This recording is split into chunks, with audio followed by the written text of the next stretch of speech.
इससे पहले sir simple सा एक सोबर सा क्वेश्चन ये है कि मोदी जी आपको कैसे लगते हैं? व्यक्तिगत तौर पर आपको उनकी क्या चीज़ अच्छी लगती है? मोदी जी न केवल मेरे को बल्कि सारी दुनिया को अच्छे लगते हैं राजनीतिक तौर पर। और जो निर्णय लेने की उनकी क्षमता है वो हर उस व्यक्ति को प्रोत्साहित करेगी जो स्वयं निर्णय लेने में सक्षम है। तो इस दृष्टि से निसंदेह मैं भी आप उनकी लीडरशिप क्वालिटी कह रहे हैं कि वो डिसीजन मेकिंग पावर अच्छा लगता है। मेकिंग पावर, लीडरशिप क्वालिटी, लोगों को बांध कर रखना, ये उनकी जो क्वालिटी है वो हर व्यक्ति को आकर्षित करती है और मैं भी उनमें से एक हूँ। आपको राहुल गांधी में क्या कमियां दिखती हैं कि ये कमियां हैं, इसमें सुधार होना चाहिए? देखिए, राजनीतिक स्तर की बात करूं हम्म, तो मैं राहुल गांधी जी के कहीं नज़दीक भी नहीं फटकता।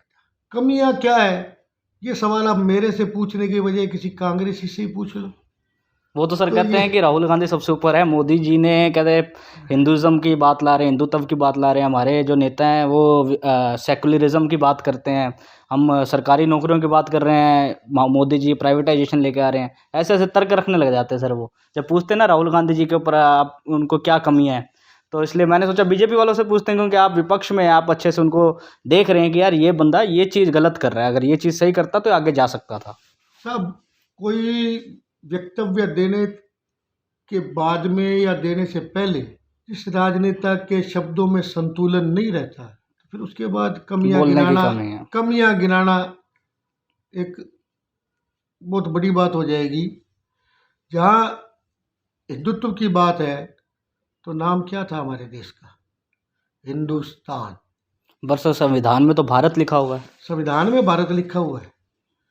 जन्मपत्री में नाम इंसान का कुछ होता है, प्रचलित नाम कुछ होता है, लेकिन जब हम अपना राशिफल दिखलाते हैं तो जन्मपत्री का नाम चलता है। तो हमारी जन्मपत्री का नाम हिंदुस्तान है। हिंदुस्तान का मतलब हिंदू नहीं है। हिंदुस्तान का मतलब ये है भी इस भारत में जो रहेगा वो इस भारत का ही होकर के रहेगा।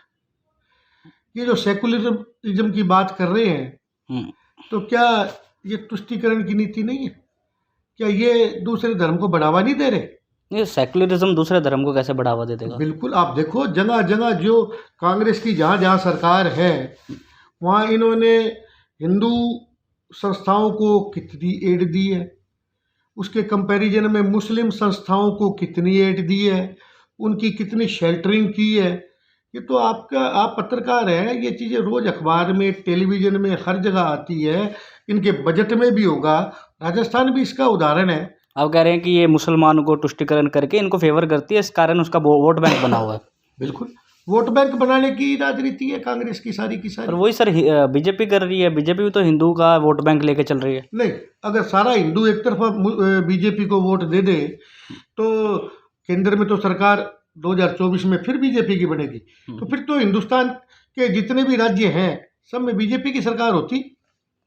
पर सर कोई लोग नहीं मानते हिंदुत्व को, कोई लोग ये कहते हैं तो फिर कि हमारा धर्म निष्पक्ष देश होना चाहिए, हम नहीं हिंदुत्व को फॉलो करना चाहते। तो सर ये तो कट्टरता वाली बात आ गई ना कि सर ये आप कह रहे हो कि चलो ये बात मैं आपसे सहमत करता हूँ कि कांग्रेस भी मुसलमानों के साथ ऐसे तुष्टीकरण करती है, जो फ़ायदा उठाने की बात आप कर रहे हैं, ये वोट बैंक की राजनीति हर इंसान करता है।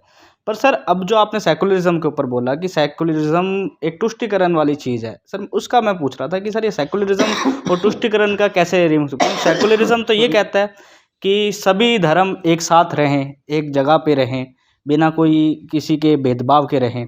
अब सर पर मोदी जी अब ये कह रहे हैं कि वन नेशन वन लैंग्वेज चाहिए।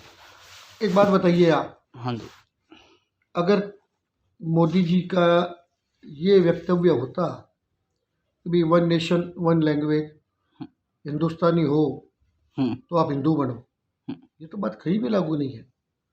हर धर्म को अपने धर्म की पालना करने की छूट है, लेकिन उस धर्म को संविधान पर तो कोई भी व्यक्ति लागू नहीं करना चाहेगा ना। आज संविधान किसके लिए बना? समस्त भारतीयों के लिए। और पर्टिकुलर एक समुदाय के लोग उस संविधान को ही तोड़ना चाहेंगे तो मोदी जी को सख्त तो होना पड़ेगा ना। नहीं सर, कौन से समुदाय ने तोड़ने की कोशिश की है संविधान?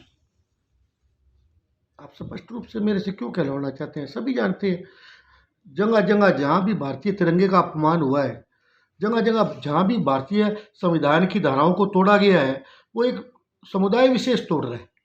और तो कोई नहीं तोड़ तो रहा। सर एक व्यक्ति भी तो तोड़ सकता है कि अपन उसको वापस समुदाय से चिन्हित क्यों कर रहे हैं? नहीं एक व्यक्ति भी तो कर सकता है, उससे पूरा समुदाय इस चीज़ में फँस जाता है। नहीं, इस चीज़ में एक व्यक्ति कहाँ बताओ आप जगह जगह के उदाहरण लो।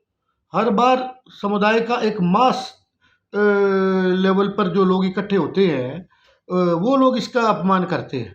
एक व्यक्ति अगर यदि करेगा संविधान का या भारतीय तिरंगे का अपमान, तो उस व्यक्ति के ऊपर तो निस्संदेह निजी तौर पर मुकदमा दर्ज होगा ही होगा। लेकिन संविधान ये करता है, और जहाँ जहाँ कांग्रेस की सरकार है वो उनकी शेल्टरिंग करती है।